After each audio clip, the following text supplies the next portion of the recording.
Lejos de los hospitales limpios y los libros de texto, el cirujano de campaña libra una guerra paralela contra el tiempo, la infección y la muerte misma, con recursos limitados y el sonido de la artillería como banda sonora. La historia que están a punto de escuchar no es sobre un nuevo tipo de bala o un tanque más grande. Es sobre un hombre cuya única arma era un bisturí, y cuya mente se negó a aceptar el «no se puede». Es la crónica de un cirujano al que sus colegas consideraban un chiflado, un renegado que desafiaba la doctrina médica establecida.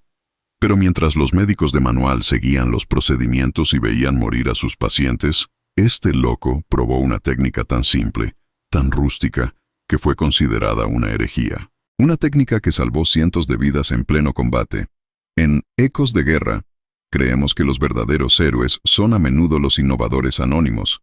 Si te apasionan estas historias de ingenio bajo fuego, de la lucha por la vida en medio de la muerte y del coraje de desafiar el sistema para salvar a otros, te pedimos que te suscribas ahora mismo y actives la campana. Tu apoyo nos permite seguir desenterrando estos relatos. Si esta historia te conmueve, déjanos un me gusta. Nos ayuda a saber qué historias resuenan contigo. Y, por favor, queremos sentir nuestra conexión global. Dinos en los comentarios desde qué país y qué ciudad nos estás viendo. Prepárense. Esta es la historia del Dr. Hideo Tanaka, el cirujano que usó azúcar para derrotar a la gangrena. El lugar era la isla de Okinawa, en la primavera de 1945. El infierno tenía un nombre nuevo cada día: Sugarloaf Hill, Shuri Ridge, Kakasu. Para los hombres del 10º ejército de EE-U, era una picadora de carne. Y para el personal del 77º Hospital de Evacuación de Campaña, era el apocalipsis. El hospital no era más que una serie de tiendas de lona empapadas, plantadas en un mar de barro rojo y pegajoso, a pocos kilómetros detrás de la línea del frente. El aire olía a lodo, a diésel, a antiséptico, y sobre todo, al olor dulzón y nauseabundo de la gangrena gaseosa. La artillería japonesa, escondida en cuevas profundas, rara vez se callaba. Cada cramp, sordo en la distancia, significaba que, 20 minutos después, los jeeps y las ambulancias llegarían deslizándose por el barro, trayendo más cuerpos destrozados. En el corazón de esta carnicería organizada estaba el área de triaje y cirugía, una tienda enorme iluminada por bombillas desnudas que parpadeaban con el ritmo tosiente del generador. Y en esta tienda reinaban dos reyes rivales. El primero era el coronel Davenport, el cirujano jefe, un hombre alto, de Boston, con cabello plateado y una fe absoluta en el manual. Para Davenport, el procedimiento lo era todo. Sus mesas de operaciones eran limpias, dentro de lo posible, sus órdenes precisas, y su respuesta a las heridas masivas de la artillería era el debridamiento agresivo y dosis masivas de la nueva droga milagrosa, la penicilina. El problema era que no funcionaba, no aquí. El suelo de Okinawa, fertilizado durante siglos con excrementos humanos y animales, la cesta de la noche, estaba increíblemente contaminado. Cada herida por metralla, cada rasguño, se infectaba con Clostridium perfringens, la bacteria anaeróbica que causaba la gangrena gaseosa. Los hombres llegaban con heridas que parecían manejables, y 6 horas después, sus miembros estaban hinchados, negros, crepitando al tacto, muriendo en sus catres. La penicilina no podía llegar a la infección lo suficientemente rápido, y el debridamiento de Davenport, aunque exhaustivo, a menudo dejaba atrás bolsas de bacterias. Su única respuesta era la amputación. Las pilas de botas y miembros cortados detrás de la tienda de cirugía crecían cada día. Y luego estaba el otro rey. En el rincón más alejado de la tienda, la esquina del chiflado, trabajaba el capitán Hideo Tanaka. Tanaka era un Nisei, un japonés americano de segunda generación de Hawái. Sus padres estaban en un campo de internamiento en California, mientras él operaba a los chicos americanos que luchaban contra su pueblo ancestral. Esta ironía parecía haberle dado una especie de calma fatalista. Era callado, pequeño, y sus métodos eran herejes. Tanaka, al igual que Davenport, se enfrentaba a la misma marea de gangrena. Pero su respuesta era diferente. Cuando le llegaba un soldado con una herida masiva en el muslo, una herida que Davenport habría marcado para amputación inmediata, Tanaka hacía algo impensable. Después de un lavado rápido con la poca agua estéril que tenían, sus enfermeras no buscaban la penicilina. Buscaban un saco de lona con la etiqueta Intendencia Cocina. Buscaban azúcar granulada, la misma que usaban para el café. Tanaka metía sus manos enguantadas en el saco y vertía, literalmente, kilos de azúcar blanca y cristalina directamente en la herida abierta, empacándola profundamente en el músculo destrozado, cubriendo cada superficie expuesta hasta que la herida parecía un postre grotesco. Luego, simplemente, la vendaba. Los otros cirujanos estaban horrorizados. «Es un chiflado», murmuraban los médicos residentes. «Azúcar va a alimentar a las bacterias. Es una locura». El coronel Davenport lo había confrontado directamente la primera semana. «Capitán Tanaka», había rugido, interrumpiendo una de las cirugías de azúcar de Tanaka. «¿Qué demonios cree que está haciendo? Esto no es una pastelería, es una sala de operaciones». Tanaka, sin levantar la vista de la herida que estaba empacando, respondió con su voz suave y monótona. «La bacteria Clostridium es anaeróbica, coronel. Prospera sin oxígeno y odia los ambientes hipertónicos». Davenport parpadeó, tomado por sorpresa por la respuesta bioquímica. «El azúcar», continuó Tanaka, como si estuviera dando una clase, «crea un ambiente hipertónico extremo. Por ósmosis extrae todo el plasma y el líquido linfático a la superficie de la herida. Esto hace dos cosas. Primero, deshidrata y mata a las bacterias. Y segundo, ese plasma que fluye está saturado de oxígeno. Y el oxígeno es veneno puro para la gangrena». Terminó de empacar la herida. «Además, es barato y lo tenemos. La penicilina no está funcionando, señor. Sus pacientes están perdiendo las piernas. Los míos no». La audacia de la respuesta dejó a Davenport sin palabras por un momento, su rostro poniéndose de un rojo intenso. «Esto es brujería de campo, Tanaka. Es una técnica loca, no probada, peligrosa. Usted es una vergüenza para este hospital. Si uno solo de sus pacientes desarrolla una sepsis sistémica por su terapia de dulces, lo enviaré a consejo de guerra». Tanaka simplemente asintió. «Entendido, coronel», y se movió hacia el siguiente paciente. La loca técnica del cirujano de campaña había sido declarada. La guerra entre Davenport y Tanaka, entre la doctrina y la innovación, había comenzado. Y mientras tanto, los heridos seguían llegando. El general Oberstabsarzt Dr. Metz bajó la sierra de Gigli, su mano deteniéndose a medio camino de la pierna ennegrecida del Feldwebel. El sonido de la sierra, el Desat, que se había convertido en la banda sonora de nuestro fracaso, cesó. El silencio que llenó el sótano fue repentino, pesado, roto solo por el goteo del hielo derritiéndose en el techo lejano y el gemido ahogado del hombre en la mesa. Metz se volvió hacia mí, lentamente. Era un hombre imponente, incluso en su uniforme médico manchado y desgastado. Sus ojos, detrás de unas gafas redondas y gruesas, eran fríos, analíticos, y ahora mismo estaban llenos de una furia gélida. ¿Ha perdido usted la cabeza, Oberstabsarzt Reinhardt?, siseó, su voz baja y peligrosa, cortando el aire viciado del sótano. ¿Se atreve a interrumpir un procedimiento de salvamento? Los pocos enfermeros y camilleros que quedaban, espectros grises de agotamiento, se quedaron paralizados mirando la confrontación. El Feldwebel en la mesa, un hombre con una barba de semanas, nos miraba con ojos desorbitados por el terror, probablemente creyendo que el cirujano que iba a cortarle la pierna también se había vuelto loco. «General», jadeé, mi aliento saliendo en nubes blancas por el frío del sótano. «Mire la pierna, está congelada, congelada sólida». «Por supuesto que está congelada, idiota», espetó Metz. «Es una congelación de 4º grado. Es gangrena. El manual es explícito.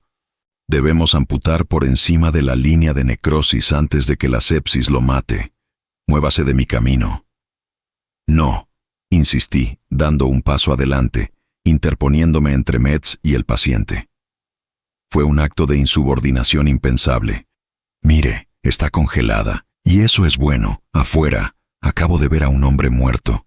Semanas, y su herida está limpia. El frío la preservó. No hay gangrena. La mente de Metz, rígida por la doctrina prusiana, no podía procesar mi lógica. Está delirando Reinhardt. Está sufriendo de fatiga de combate.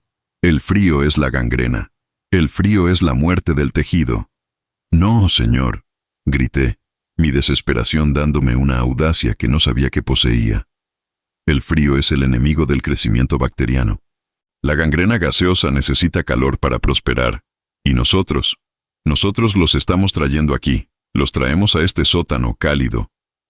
Hice un gesto hacia el sótano, donde la temperatura era de unos gélidos, 5 de Mildemestrista, pero era positivamente tropical comparado con el exterior. Los calentamos lo suficiente como para que las bacterias despierten, y luego, en un entorno séptico, amputamos. Estamos cultivando la infección nosotros mismos antes de cortar, y los hombres mueren por el shock y la sepsis que nosotros les provocamos. Metz me miró fijamente, su rostro poniéndose de un rojo intenso bajo la suciedad. ¿Cuál es su estrategia imposible, entonces, doctor? ¿Dejarlos afuera para que se congelen hasta morir? No, dije, las ideas arremolinándose en mi cabeza. La epifanía tomando forma. Usamos el frío. No luchemos contra él. Usémoslo como anestesia, como bisturí. Llevemos al paciente. Allí. Señalé hacia la rampa de carga destrozada, donde el viento siberiano entraba aullando, donde la temperatura era de 30 grados. Los enfermeros me miraron como si fuera el diablo. ¿Quiere operarlo? ¿Afuera?, susurró Metz, genuinamente horrorizado. Sí, no amputar, operar. Su pierna está congelada, no sentirá nada. El frío evitará el sangrado. Podemos abrir la herida congelada, quitar la metralla, limpiar el hueso. Sin el shock, sin la hemorragia. ¿Y entonces qué, Reinhardt?, se burló Metz. ¿Dejarlo allí como una estatua de hielo? No, entonces, solo entonces, lo traemos aquí. Y lo descongelamos. Lentamente, con vendas húmedas y calientes, controlamos la reperfusión. Le damos al tejido una oportunidad de vivir. Metz sacudió la cabeza, su rostro una máscara de desprecio. Locura. Es una locura absoluta. Va contra todo principio médico conocido. El tejido congelado es tejido muerto. Punto. El manual. Al diablo con su manual. Rugí. El estallido fue tan violento que el Feldwebel en la mesa saltó. Su manual está matando a estos hombres. Mire a su alrededor, general.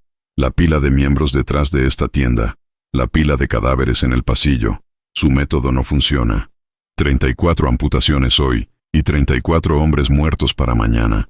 Prefiero intentar una locura que salvará una pierna, que continuar con una doctrina que garantiza la muerte. Hubo un silencio terrible. Metz y yo nos miramos fijamente. El cirujano del manual contra el hereje. La sierra de Gigli colgaba de la mano de Metz, brillando débilmente bajo la lámpara de grasa. «Si hago esto», dijo Metz, su voz un susurro mortal. «Si le permito esta atrocidad. Y este hombre muere en la mesa por su experimento. Lo fusilaré yo mismo por asesinato, no por consejo de guerra, yo mismo. Era una promesa. Si sigo su manual», respondí, mi voz igual de fría, «morirá de todos modos y perderá su pierna primero. ¿Qué tenemos que perder?» Metz miró al Feldwebel. El hombre que había estado escuchando todo con un terror absoluto, miró a Metz. «Por favor, general», susurró el Feldwebel. «No, no corte. Deje que lo intente. Por favor». La súplica del hombre fue el golpe final. La fe del paciente se había transferido, en un instante, del manual a la locura. Metz, derrotado, arrojó la sierra de Gigli sobre una bandeja de metal con un estrépito. «Que así sea, Dr. Reinhardt. Prepare su matadero, al aire libre. Y que Dios se apiade de su alma, porque yo no lo haré». No perdí ni un segundo. «¡Enfermeros!», grité. «¡Muevan la mesa! ¡A la rampa de carga! ¡Ahora! Traigan todas las lámparas de grasa que tengamos, y traigan el schnapps». La loca estrategia estaba en marcha. Íbamos a operar en medio de una ventisca, a 30 grados bajo cero. Mover la mesa de operaciones fue una escena sacada de una pesadilla. Los dos enfermeros, sus rostros pálidos y esqueléticos bajo la luz parpadeante de las lámparas de grasa, empujaron la camilla metálica oxidada. Las ruedas chirriaban contra el suelo de piedra, un sonido agudo que cortaba los gemidos distantes de los moribundos. El Feldwebel, sargento, en la mesa, nuestro primer sujeto experimental, temblaba incontrolablemente. Sus ojos muy abiertos y fijos en mí, suplicando. Me veía como un salvador o como un verdugo loco. No lo sabía, y quizás no había diferencia. Llegamos a la rampa de carga. La boca abierta del sótano que daba al mundo exterior. El viento siberiano nos golpeó como un puño sólido. No era un viento. Era una pared de cuchillas de 30 galones que te robaba el aliento, te quemaba los pulmones y convertía la saliva en hielo instantáneamente. «Lámparas, aquí, formen un círculo», grité por encima del aullido del viento. Los enfermeros, tiritando violentamente, intentaron proteger las llamas débiles de sus lámparas de grasa con sus propios cuerpos, creando un charco de luz parpadeante y enfermiza sobre la camilla. Este era nuestro quirófano, un escenario del infierno de Dante. El doctor Metz se quedó atrás, en el umbral, una silueta alta y oscura enmarcada por la relativa calidez del sótano. No cruzó la línea hacia el frío extremo. Se quedó allí, con los brazos cruzados, observando. Era un juez esperando una ejecución. Era la encarnación de la doctrina, observando cómo la herejía se preparaba para fracasar.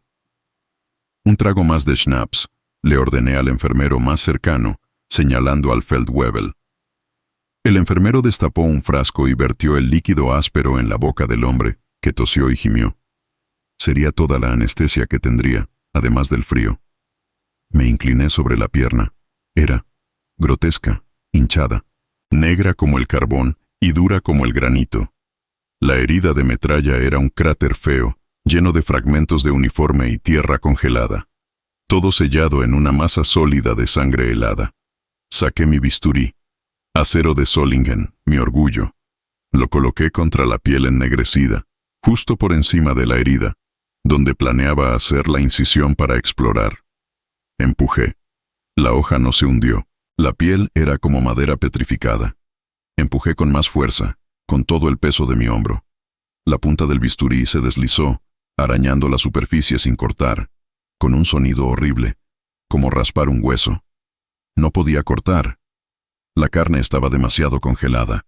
Oí una risa ahogada detrás de mí. Era Metz. Un problema de herramientas, Dr. Reinhardt. Tal vez su brillante estrategia requería un hacha. Su sarcasmo me golpeó, pero tenía razón. Mi herramienta de precisión era inútil contra la armadura de la naturaleza. El pánico me inundó. ¿Me rendiría ahora? Delante de él, jamás.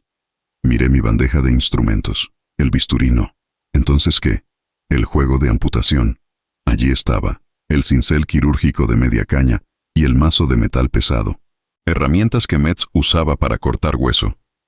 Yo las usaría para cortar carne. Agarré el cincel y el mazo. Esto ya no era cirugía. Era escultura en hielo. El Feldwebel vio las herramientas y sus ojos se abrieron con un terror fresco. «¡Sosténgalo!», le grité al enfermero. «¡Con fuerza!». Coloqué el borde afilado del cincel sobre la línea donde quería cortar. Levanté el mazo. «Dios, perdóname», susurré. Y golpeé. ¡Toc! Un sonido sordo, seco. No hubo el sonido húmedo de la carne cediendo. Hubo el sonido de madera dura partiéndose. Un fragmento de piel y grasa subcutánea congelada, de un color amarillo serio, saltó y aterrizó en la nieve. Había funcionado. El Feldwebel gimió, no de dolor, sino de la vibración que sacudió su cuerpo. No había sentido el corte. La anestesia del frío era total. Toc, toc, toc. Comencé a trabajar con una velocidad frenética, una concentración febril. Ya no era un cirujano. Era un carpintero trabajando en una pieza de madera increíblemente valiosa. El viento aullaba, arrancando el calor de mis propias manos. Podía sentir mis dedos, incluso dentro de los guantes de seda y goma, volviéndose torpes, de madera. Tenía minutos, no horas, antes de que mis propias manos se congelaran y fueran inútiles. Toc, toc. Abrí la herida, cincelando a través de la fascia congelada y el músculo duro como una roca. Y entonces, lo vi. Cero. Sangrado. Nada. Ni una gota de sangre brotó de la incisión. El frío era el torniquete perfecto. Era un campo quirúrgico sin sangre. El sueño de todo cirujano, hecho realidad en las peores condiciones imaginables. La herida estaba abierta. Adentro era un desastre de metralla y hueso destrozado. «¡Pinzas!», gruñí. Mis dedos eran salchichas torpes. El metal helado de las pinzas se pegaba instantáneamente a mis guantes. Agarré el primer fragmento de metralla, un trozo dentado de un proyectil de mortero soviético. Estaba incrustado, congelado en el músculo. Tiré. No se movió.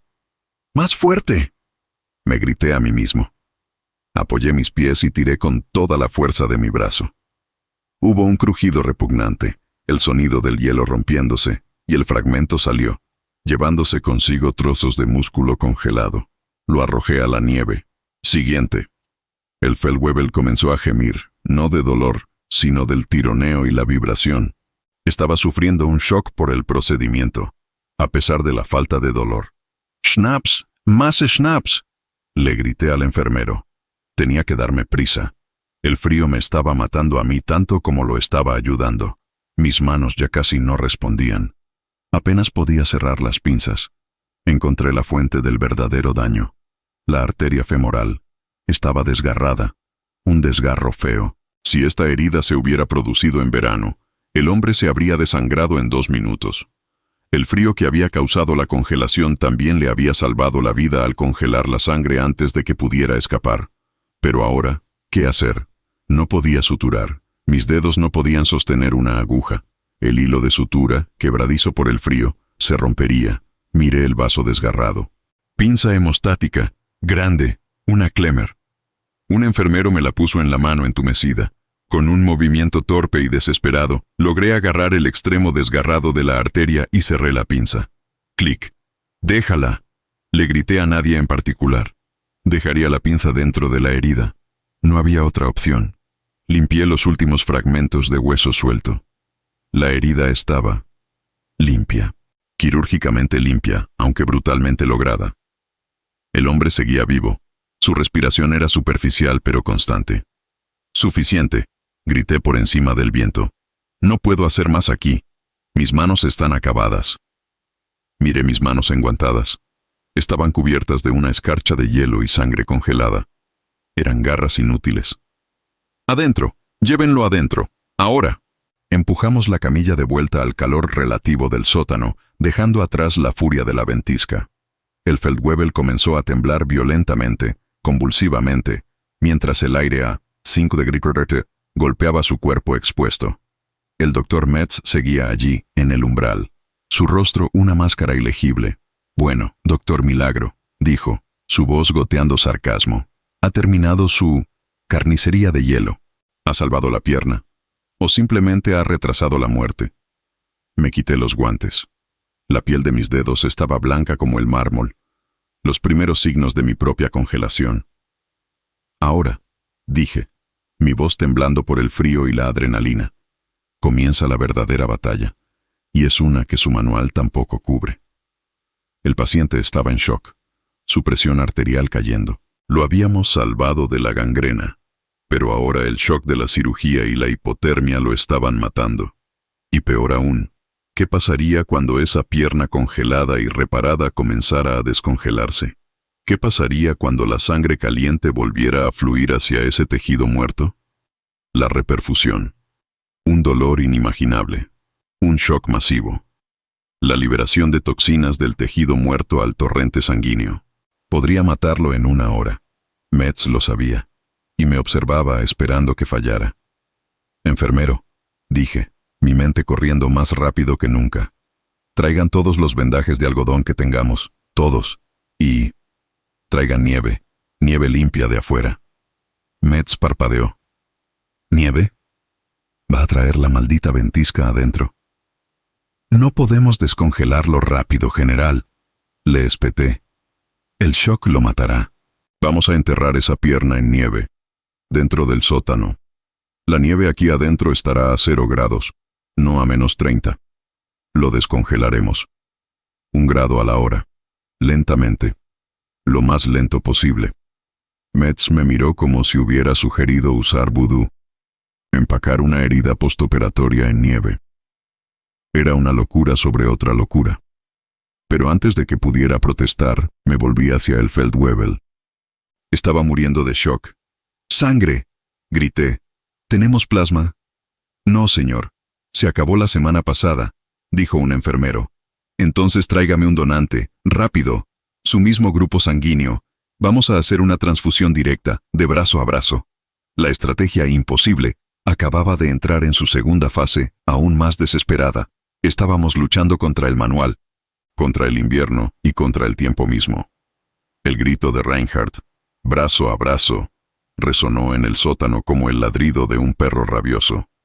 La idea de una transfusión directa, de campo, era una herejía casi tan grande como la cirugía criogénica que acababa de realizar. El doctor Metz dio un paso adelante, su rostro lívido por una furia que trascendía la mera disciplina. «¡Está demente!», rugió. «¡Asesino! Eso es lo que es. Un asesino. ¿Una transfusión directa? ¿Sin pruebas de compatibilidad cruzada? ¿Sin citrato de sodio para prevenir la coagulación? Le provocará una embolia masiva o una reacción hemolítica antes de que el shock lo mate. Está enumerando todas las formas de matar a un hombre que el manual prohíbe explícitamente».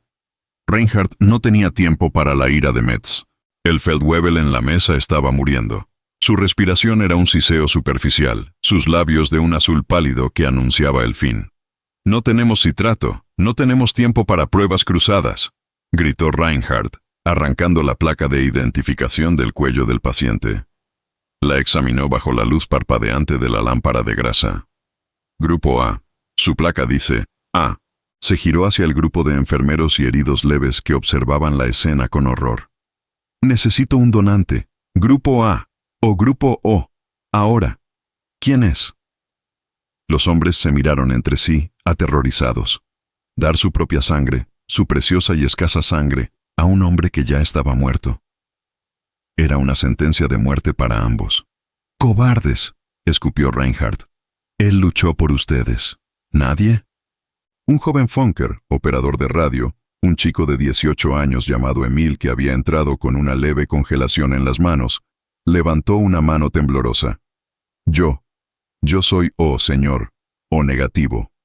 «Usted», ordenó Reinhardt. «A la mesa. Acuéstese en la camilla de al lado». «Reinhardt, no, lo prohíbo», gritó Metz, dando un paso adelante para intervenir físicamente. Reinhardt lo detuvo. No con fuerza, sino con una mirada. Una mirada tan fría, tan muerta y tan llena de una certeza absoluta que el cirujano general se detuvo en seco. «General», dijo Reinhardt, su voz un susurro helado. «Ya me ha amenazado con fusilarme. Si fallo puede hacerlo, pero si interviene ahora y este hombre muere, yo lo mataré a usted, aquí, con este mazo». Señaló el mazo quirúrgico ensangrentado que había usado en la pierna. No era una amenaza, era una promesa. Metz, por primera vez en su vida, retrocedió, derrotado por una voluntad más fría y desesperada que la suya. Reinhardt se convirtió en un demonio de eficiencia. «Enfermero, el tubo de transfusión, el de goma, hiérvalo en el schnapps que queda». No tenían equipo de transfusión estéril, pero tenían un tubo de goma y una botella de alcohol de baja calidad. Mientras el enfermero preparaba torpemente el equipo, Reinhardt se centró en la otra crisis. La pierna. «Nieve, más nieve, ahora». Las enfermeras, ahora actuando por puro terror a Reinhardt, corrían hacia la rampa de carga, usando sus cascos para recoger nieve limpia, o lo más limpia posible, del exterior. Empezaron a empaquetar la nieve alrededor de la pierna operada, que aún estaba dura como una roca. La herida abierta, con la pinza Klemmer aún sobresaliendo, fue cubierta suavemente con vendas limpias, y luego todo el miembro, desde el tobillo hasta la ingle, fue enterrado en un montículo de nieve fresca. «Manténgalo así», ordenó. «No dejen que el aire del sótano la toque. Queremos que se descongele a la velocidad de un glaciar». El tubo estaba estéril. El joven Emil estaba en la camilla paralela, pálido, mirando al techo, recitando una oración. Reinhardt limpió el brazo de Emil y el brazo del Feldwebel con el mismo schnapps. Metió la aguja en la vena del joven operador de radio. La sangre oscura y saludable fluyó por el tubo de goma transparente. Luego, con una mano sorprendentemente firme, metió la otra aguja en el brazo del hombre moribundo. Ahora, susurró. Bombee. Le dijo al enfermero que apretara y soltara el brazo de Emil rítmicamente. Y todos observaron. Vieron la sangre del joven de 18 años fluir, centímetro a centímetro, por el tubo y desaparecer en la vena del hombre gris. Pasó 1 minuto, 2. El Feldwebel seguía inmóvil. Su respiración apenas perceptible. «Está muerto», susurró Metz desde la sombra. «Ha fallado Reinhardt. Prepare su defensa». «No está muerto», gruñó Reinhardt, sus ojos fijos, no en el rostro del paciente, sino en sus uñas. Las uñas de la mano estaban de un azul profundo y cerúleo. Vio la sangre de Emil fluir, y entonces lo vio. Un cambio casi imperceptible. El hecho de la uña. En la base. ¿Era eso? Un tono rosado. «Siga bombeando», le gritó al enfermero. «Más rápido». Pasaron 5 minutos. El joven Emil se estaba mareando, su rostro pálido. «No puedo. Mucho más, señor», tartamudeó. «Puede y lo hará, soldado», dijo Reinhardt, y entonces el Feldwebel tosió. Fue un sonido seco, áspero, que hizo que todos en la sala saltaran. Sus párpados temblaron, y un susurro de color volvió a sus labios. Estaba vivo. La transfusión directa, de brazo a brazo, estaba funcionando. «Siga», rugió Reinhardt, ahora lleno de una energía divina. Pero mientras la vida volvía al cuerpo del hombre, también volvía a la pierna herida, y con la vida venía el dolor. El Feldwebel, que había estado en shock comatoso, comenzó a gemir, un gemido bajo, animal. La pierna, enterrada en su capullo de nieve, comenzó a temblar. El proceso de descongelación lenta había comenzado. El hombre se estaba despertando, no solo al shock de la cirugía, sino al dolor inimaginable de nervios congelados volviendo a la vida. Su gemido se hizo más fuerte, convirtiéndose en un lamento agudo, y entonces comenzó a convulsionar. Su cuerpo se arqueó en la camilla, sus dientes castañeteando con una fuerza increíble. «¡Ahí está!», gritó Metz, su voz una mezcla de triunfo y horror. «La reperfusión, el shock, las toxinas de la pierna muerta están entrando en su sistema. Lo está matando, Reinhardt. Le dije que era tejido muerto. Lo ha asesinado. No es la toxina, es el dolor», le gritó Reinhardt. «¿Está sintiendo?» «Eso significa que está vivo». Pero el hombre se estaba muriendo. Su cuerpo no podía soportar el doble trauma de la cirugía, la hipotermia y ahora el dolor agonizante de la descongelación. «¡Morfina!», gritó Reinhardt. «¡Denme morfina!». «No queda, señor», lloró un enfermero. «Se acabó ayer. Sin analgésicos. Nada. El hombre moriría de dolor puro». Metz se abalanzó. «Fuera del camino». «La sierra. Tengo que quitarle esa pierna ahora. Es la única forma de detener el shock tóxico. Está envenenando su propio cuerpo». Agarró la sierra de Gigli. Pero Reinhardt fue más rápido. Agarró el mazo. El mismo mazo de metal pesado que había usado para la cirugía. «¡No!», rugió.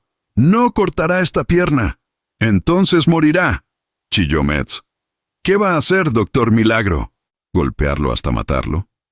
Reinhardt miró al hombre que se convulsionaba, miró el mazo en su mano, y pensó: dolor, shock, sistema nervioso sobrecargado, ¿cómo detenerlo? ¿Cómo apagar el dolor sin morfina? Y entonces hizo lo último impensable. «Sosténgalo», le dijo a los enfermeros. «Sostengan su cabeza». «Reinhardt, no», gritó Metz, al ver la mirada en sus ojos. Reinhardt ignoró al general. Se inclinó sobre el paciente, que ahora gritaba, sus ojos en blanco. «Perdóname, soldado», susurró. Y con un movimiento rápido y preciso, giró el mazo y golpeó al Feldwebel en el punto de la mandíbula. Hubo un crujido sordo. El grito se detuvo. El cuerpo convulso del hombre se quedó flácido. Se había desmayado. Lo había noqueado. Lo había salvado del shock del dolor usando el único anestésico que le quedaba, la inconsciencia traumática. El sótano quedó en un silencio absoluto. El joven donante de sangre, Emil, se había desmayado por el miedo. Los enfermeros miraban a Reinhardt como si fuera un dios azteca, un salvador y un asesino, todo en uno. El doctor Metz simplemente dejó caer la sierra al suelo. El clan metálico resonó en la piedra. «Dios», susurró Metz. «Dios nos ayude a todos». El Feldwebel estaba vivo. Su respiración era profunda, rítmica. La transfusión seguía goteando. Y la pierna seguía enterrada en su tumba de nieve, descongelándose, grado por grado, mientras su dueño dormía un sueño forzado y brutal. La estrategia imposible había superado su primera crisis. Durante las siguientes 12 horas, Reinhardt no se movió. Cambió la nieve él mismo. Vigiló el pulso. Cuando el hombre comenzó a moverse, le dio más schnapps.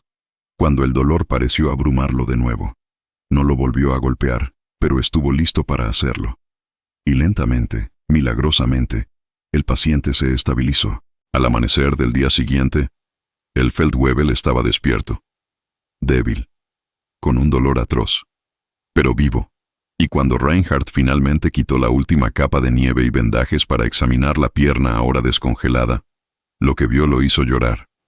La pierna estaba grotesca, sí, hinchada, magullada con colores púrpura y amarillo. La herida era un desastre feo, pero estaba rosada. Estaba sangrando ligeramente en los bordes. Estaba viva. Había salvado la pierna. Justo en ese momento, un nuevo convoy de ambulancias llegó, trayendo otra carga de hombres congelados. El doctor Metz se acercó a la camilla de Reinhardt. Miró al Feldwebel despierto. Miró la pierna viva, aunque hinchada. Luego miró a los nuevos pacientes que entraban, sus pies ya negros como el carbón. Se volvió hacia Reinhardt, su rostro de prusiano quebrado por el agotamiento y algo nuevo. La humildad. «Doctor Reinhardt», dijo Metz, su voz apenas un susurro. «Enséñeme su locura. Tenemos más». La estrategia imposible acababa de ser validada y estaba a punto de aplicarse a un ejército entero. La solicitud del General Oberstabsarzt, Dr. Metz, «Enséñeme su locura», fue la capitulación más silenciosa y profunda de toda la batalla de Stalingrado. No fue la rendición de un hombre, sino la rendición de una doctrina. La fe ciega en el manual, que había resultado tan mortal como la artillería de Chuikov, acababa de morir en ese sótano helado. La locura del Dr. Reinhardt, nacida de la observación desesperada y la herejía pragmática, se convirtió en la nueva y única política de supervivencia. El sótano del Univermag se transformó. Dejó de ser una carnicería organizada y se convirtió en algo mucho más extraño. Un taller criogénico, una fábrica de milagros desesperados. Bajo las órdenes ahora colaborativas de Metz y la dirección frenética de Reinhardt, el procedimiento se estandarizó. La estrategia Reinhardt, como la llamaban en susurros los enfermeros, era una pesadilla logística, pero funcionaba.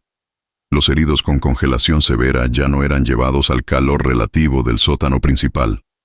Reinhardt estableció una nueva área de preparación en la rampa de carga, expuesta al viento siberiano, donde la temperatura se mantenía a un nivel constante de 20 degrikin a 30 degritinti. Lo llamaron el conservatorio.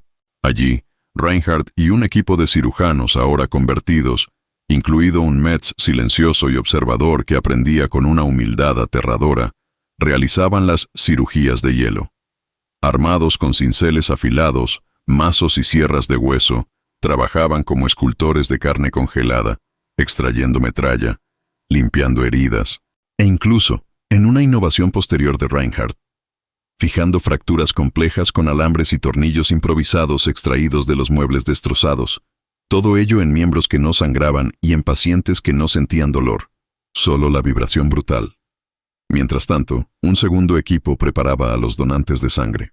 La transfusión directa brazo a brazo de Reinhardt se convirtió en el estándar. Los soldados heridos leves, los operadores de radio, incluso los cocineros, eran agrupados por tipo sanguíneo, sus nombres escritos en una pizarra manchada de hollín. Eran llamados a tumbarse junto a los pacientes postoperatorios, dando su sangre, su vitalidad, en un flujo constante y directo, un acto de comunismo médico nacido de la necesidad absoluta. Luego venía la fase más crítica, la sala de descongelación. Otra área del sótano fue designada, donde la temperatura se mantenía meticulosamente justo por encima del punto de congelación, alrededor de 0,1 o Pinederitz. Los pacientes operados, con sus miembros aún congelados pero reparados, eran llevados allí y enterrados, no solo en nieve, sino en una mezcla de nieve y vendajes de algodón. «Es como descongelar un pavo para Navidad», explicó Reinhardt a un Metz horrorizado.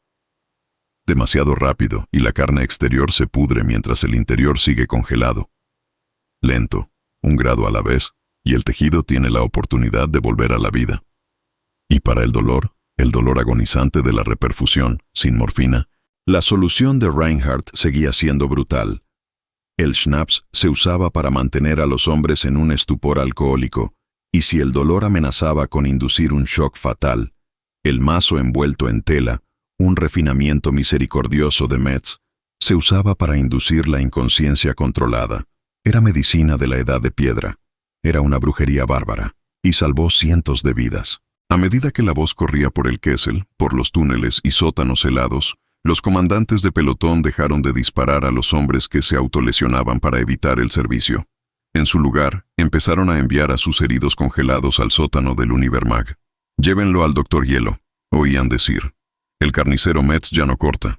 El loco Reinhardt los está salvando».